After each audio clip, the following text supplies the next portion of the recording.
is a go maker, room shaker, lost in the beat, make you wanna move. Hey, what is up guys? David Zhao here, and today I wanted to talk to you about my workflow for color correcting and color grading S-LOG3 footage in Premiere Pro. One of the biggest things that you can do to get the most out of your camera and the most out of your footage, to get it to look cinematic and look professional, is really giving it a good color correction and good color grade. So in this video, I wanted to talk about what is S-LOG3 and picture profiles that you're shooting in, what is color correction and how I go about that, and then finally to cap it off, what I do to color grade my footage so that I can take it from looking like a flat image all the way up to looking like a nice cinematic, colorful, punchy image. So to start off, let's talk about what S-LOG3 is. Now in your Sony cameras, you're gonna have a bunch of different picture profile options. The one that comes right in your camera by default and you start shooting video is gonna be no picture profile. When you're shooting with no picture profile, this is basically the look or color science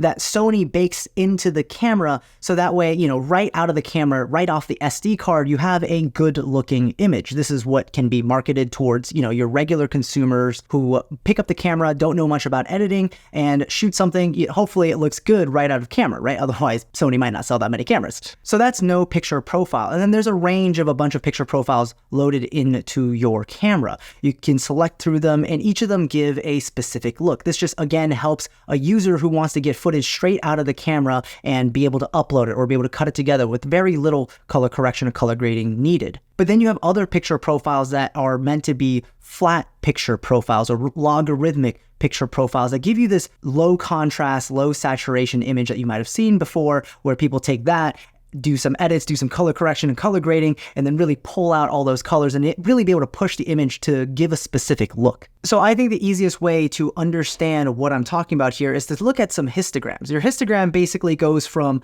100 to 0 or 255 to 0. And basically that top range, that 100, means your whites and the 0 means your blacks. And if you look at a histogram, it's showing you the distribution of your RGB values in your footage to show you what that looks like, graphically speaking, from a data perspective.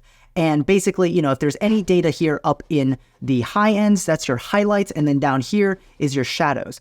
This histogram that you're looking at right now kind of resembles what your standard no picture profile image would look like. There's already contrast in there. As you can see, there's data pushing up into the hundreds, there's data pushing down into the zeros to give you a full range. But when you capture that S-Log or any flat picture profile footage, it looks something more like this. It's all compressed into the middle. And that's really what logarithmic picture profiles aim to do. They basically try to capture all the data that the sensor is able to capture and provide it to you in this compressed form. And the reason why it's provided to you in this compressed form is to be able to capture all of it. Because if it came out of camera and it looks something like this, and let's say, you overexposed your image in camera, it's all going to be up at that 100, and that information is clipped and lost, and you'll never be able to recover that in your editing. So what log picture profiles try to do is try to give you the most amount of room to work with, right? Your highlights, your whites are capped off at a certain amount, and your blacks are capped off at a certain amount, so that way when you bring into your editing suite, you can expand that out and get as much detail as possible.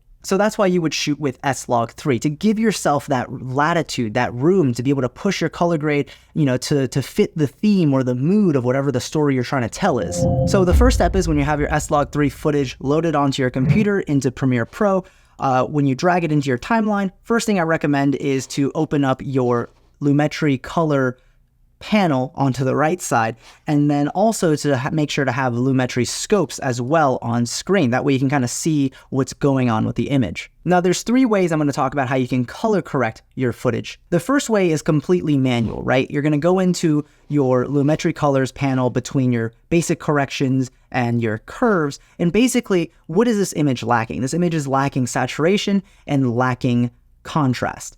First thing we're going to do is we're going to want to bring back that saturation and that contrast. So we're going to push up the saturation here in the basic adjustments. We're going to see that the whites are nowhere near as high as they could be. We're in the 70 zone. Let's push it higher to somewhere closer to like 90-ish, right? Let's bring the blacks down to really have that proper contrast. Let's push the shadows down just a little bit. All right, now we're looking like we have the appropriate amount of contrast in the frame here, but it still doesn't look properly saturated. So we're going to go ahead and up the saturation somewhere around 120 is usually where I like it. Maybe even a little bit more. You could push that, maybe even like 150. And then you're just going to want to dial in your white balance. I think it's a little bit too warm, so we're going to cool it down just a tad.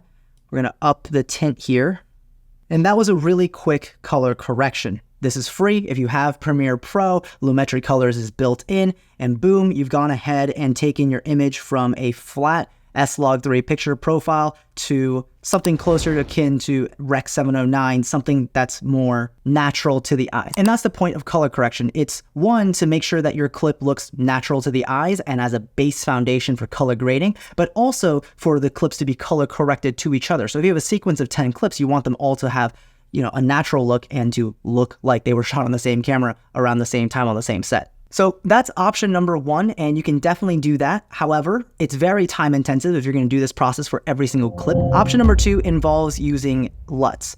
LUTs are basically color presets that somebody has made that takes an image from a certain look to another look. Think about presets for Lightroom when you're editing photos. Now, most of the LUTs you'll have ever seen and ever use are typically LUTs that are meant to do the color grading, to take it to that final look. What we're looking for are technical LUTs that basically transform something that's S-LOG3 into something closer to Rec 709, or standard colorization and exposure for broadcast. What's the word I'm looking for? Distribution. That's the word I'm looking for. And there are tons of LUTs out there that you can get for free. Also some paid ones from other creators that do specifically this. Take S-LOG3 and convert it to Rec 709. Now, Sony actually has their own S-LOG3 to Rec 709 conversion LUT, and that's the one we're going to use for demonstration today. So if you download that LUT from Sony, you're going to go ahead and go to your basic corrections, go to your input LUT, and if you don't have it loaded in here already, you just have it downloaded in your downloads folder, you can go ahead and add it in now. Now, what you can see is at just a click of a button, we're color corrected, kind of. We're a lot closer to where it is. And, you know, the nice thing about this is what Sony created for users. As you can see in the histogram, we've expanded out up to the 90 highs, and we're looking at like somewhere like the 8% for the blacks. And we have our proper contrast, we have our proper saturation. If you wanted to push it a little bit further, if you feel like it's lacking a little bit more saturation, if you feel like it's lacking a little bit more contrast, and there you go. With a LUT, you can very quickly go from S-LOG3 to something that looks more natural. So the third option is actually today's sponsor, CineMatch, a plugin by its parent company, Film Convert. I've used Film Convert for years now, and I absolutely love what it does. It's a plugin that basically allows you to do color correction, color grading, as well as add in film grain to emulate like a specific film look. And recently they just came out with this plugin called CineMatch, which, let me go through like what it's actually intended to be used for, and then I'll go into how I use it for color correction, because honestly, don't sleep on this tool. This is the absolute best way to color correct your footage. So if I go ahead and show you guys what CineMatch looks like, let me drag CineMatch on here, go to my effect controls. So CineMatch is a paid plugin, and its primary purpose is what the name entails, CineMatch, right? It's meant to match cameras. So how you would use this is, after you drop in the plugin, you go ahead and click choose your camera. In this case, I had the Sony A7S III, and I shot this in S-LOG3 S-Gamut 3 Cine, and I'm going to hit apply. And what you can do is, if your shoot included multiple cameras, let's say you're a wedding videographer and you're shooting on the Sony A7S III, but your second shooter is shooting on the A7 III, and then you also have a backup gimbal camera, maybe that's the Sony ZV-E1. But you might think, oh, well, those are all Sony cameras and I shot them all in the same picture profile, so all the footage should just look the same, right? Well, that's not always the case. With every single passing year, companies like Sony want to continue to better their color science, right? Maybe in one camera, people complain, oh man, the magentas are too high. So in the next camera they come out with, they want to bake in a little bit of that correction to make it a little bit more green instead of purple. But what happens is, if you have different cameras, they all look just slightly different. And then obviously this gets even worse if, let's say, you're shooting an A7S III and your second shooter is shooting on like a Canon R5. So what this tool tries to do is go, okay, what's your source camera? You put that in there, and then you go, okay, what's your target camera? What camera are you trying to match it to? So let's say I'm trying to match it to Canon. Let's go with the R5, right? And let's go for just, you know, their cinema color.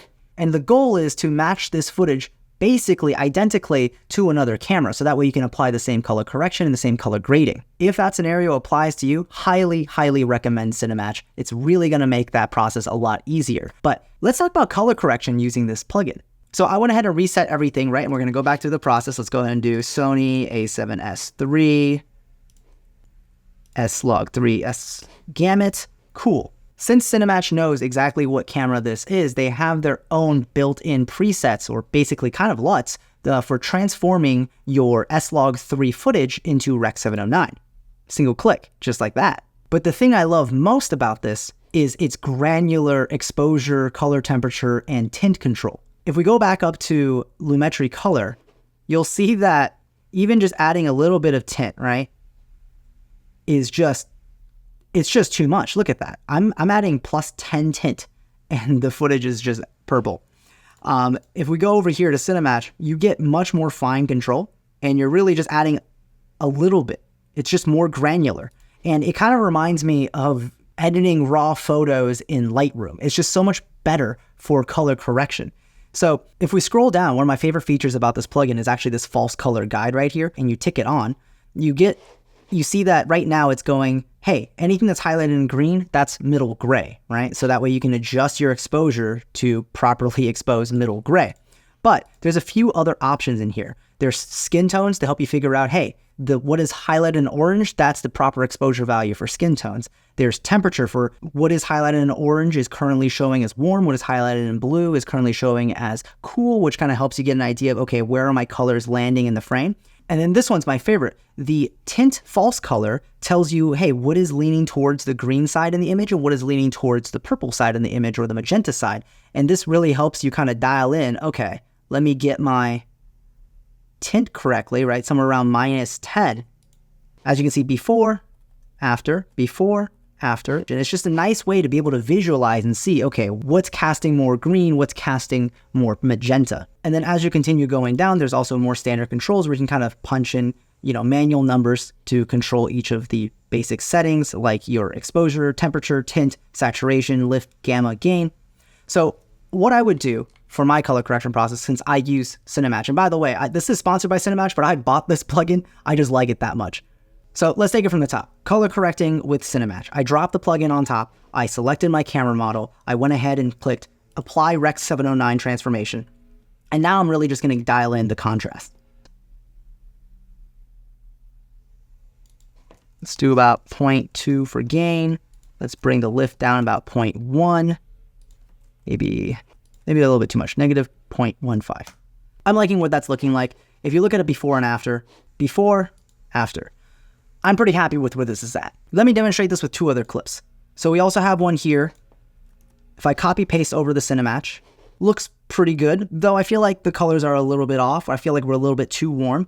We're gonna go ahead and use the false color option. We're gonna go ahead and go into temperature. We're seeing what's being registered as warm, what's being registered as cool in the image right now. Let's go ahead and drag this down, right? Now we're saying, kind of looking at her top right here, because it's white, to see where it should be, somewhere around here. Turn off false colors. Okay, that's not looking too bad. Let's go look at the tint. Seeing a little bit of magenta casting here. So let's go ahead and decrease the magenta. Okay, let's go ahead and turn that off. That's looking like a good image to me. So if we do a before and after real quick, that looks pretty nicely white balanced. And as you could tell before, when I shot this wasn't perfectly white balanced. This was a little bit warm. And I could have done this in something like Lumetri, but lacking the tools like the false color guides, I don't know if I would have been able to dial this in this quickly. Now, lastly, I'm going to go ahead and check skin tones to kind of make sure that the exposure on the skin tones is optimal. And I'm going to go ahead and say about there, that's about where I want the proper exposure for. And if we turn that off, maybe a little bit too much. Let's go ahead and push it up just a little bit. That is looking pretty nice. So let's look at it before and after. Before, after. I'm a big fan of that. That looks pretty good. And that process was pretty fast. I feel like I could have done this in, manually doing it in Lumetri colors. I feel like it just wouldn't have been as accurate, and I would have probably definitely spent 3 to 4, maybe 5 times more time just getting to this point. And remember, we're just at the color correction. And if you have a sequence with over 50 clips, this takes a while. So using CineMatch, I've just kind of flown through this process. Now for color grading, I'd say there's 2 surefire ways to go ahead and do this. The first one I'm going to talk about is going to be LUTs. Again, LUTs are meant to speed up your workflow, and especially if you're newer to color grading, you're not sure how to push your images yet. Not even that, you're not even sure what you want the final image to look like. So what LUTs do is they give you a really quick way to peek at a bunch of different styles that you could be emulating for your video. And I think there's nothing wrong with basically just using LUTs to color grade your footage when you're first learning how to color your footage. So for color grading LUTs, I've actually been using Triune Digital's LUT packs for years now. These are made by Film Riot. If you guys don't watch them, they're awesome. I've watched their tutorials since I was like in high school. But they have these LUT packs called cinematic LUT packs, and they're basically emulating looks from a specific movie. Let's say I want to give it a Witcher vibe, right? Gives it that orange and teal washed out fantasy look. And as you can see, as I cycle through these different movie looks, you get drastically different styles and effects in your video. Maybe it'll fit with the vibe of the story you're trying to tell, maybe it won't. But the nice thing about having a big LUT pack like this is basically just giving you options and trying to figure out how do I want to color grade my footage. And again, when you're starting out and learning how to color your footage, you might not even know what kind of look you want to go for yet. What's your style, right? Especially if you're talking about your A-roll for your videos, this is a good way to find out. And as usual, LUTs are super easy, click and drop. But I didn't make this video to show you guys how to use LUTs. So we'll go into and talk about how to manually color grade your footage. All right, so now I've added a fresh layer of Lumetri color. Let's go ahead into the Lumetri color panel since it's a little bit easier to look at and you have a little bit more fine control. And we're going to talk about each of the different sections here that you can use to color grade your footage. We're going to jump right down into curves. In curves, here are like my favorite tools for color grading. First, you have your RGB curve, which is great for manipulating the different levels of the image, right? This part of the curve affects the whites, the highlights, the mids, the shadows, and the blacks. Let's say I wanted to go for that faded film look that everyone loves. We're going to go ahead and increase the blacks, the black level. We're going to go ahead and bring down the shadows. And go ahead and bring down the mids as well. And then we're going to go ahead and bring down the whites to kind of crush it a little bit into a more faded look. Then let's scroll down. Let's talk about these hue saturation curves. If you're familiar with the HSL sliders in Lightroom, this is very similar. Basically, it allows you to control the saturation of a specific color or color range, the hue of a color or color range, and the luma of a color or color range. So for example, the first thing you might want to do is you go, okay, there's a lot of green in here. Maybe I want this to be more of an teal and orange kind of look. And you know, we want to push these greens out of here. So the easy way to do that would be, okay, let's go ahead and color pick the greens, right? Somewhere in that color range, let's expand that color range just a little bit. And then let's go ahead and delete some of these. Okay, so now let's change the hue of the greens. I want these greens to be a little bit more yellow. Let's actually expand out that range just a little bit. See, I want these, yeah, here we go. So now we've got our before, after, just a little bit more yellow. Let's say we want them to be darker. So we'll copy the same range of selection. Let's bring down their luminance value just a little bit. And let's say we want them to be less saturated. Now, I kind of want the blues to pop a little bit more, so we're going to go ahead and mess with that next.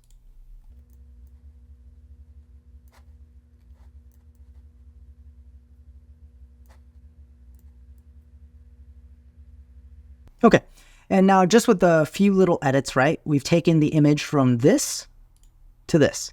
You've already added a little bit more of that stylistic look. You have your muted, soft faded blacks. You have, you know, your color separation a little bit more. Your greens are a little bit more yellow. Your blues are a little bit deeper. Let's push it a little bit further. Let's go to the next tab, the color wheels and match.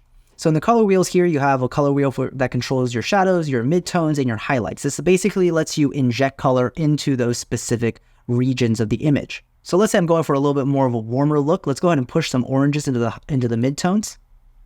Maybe some warmth into the highlights.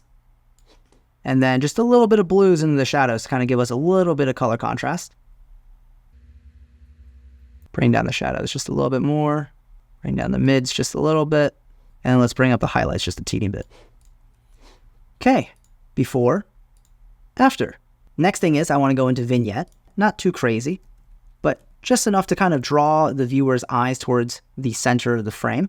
And if you kind of look here, off, on, doesn't add too much, but it does darken the edges just enough. And now one of my favorite tricks is to basically push colors into every area but the skin tones. So if you go ahead and use the HSL secondary, you can go ahead and select your skin tones. It'll kind of give you a range of your skin tones. You can see what's being selected. Obviously, it did not do a very good job on its own, so we're going to go ahead and expand that.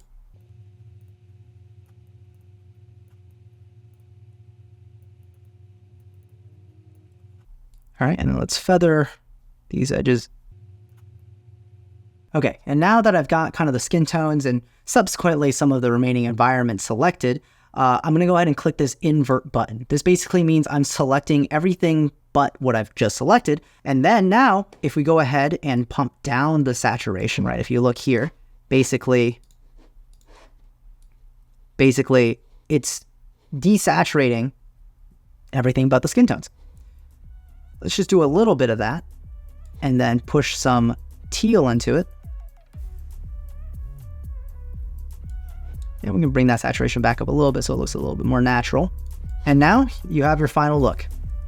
This was the original footage of the S-LOG3. This is after we color corrected. And then this is us adding our final color grade with a little bit of the curves adjustments right here, adding in the color wheels for color separation, and then adding in a mask to basically desaturate and tint whatever colors we want, which is everything but the skin tone to make it a little bit more blue.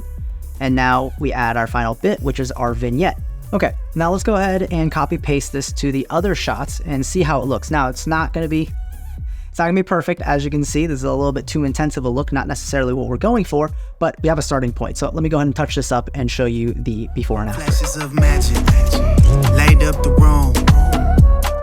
I don't think they ready for it. Here it comes, boom, boom. Trailblazer, rule breaker, new flavor, straight laser, gold maker, room shaker, lost in the beat. Make you wanna move.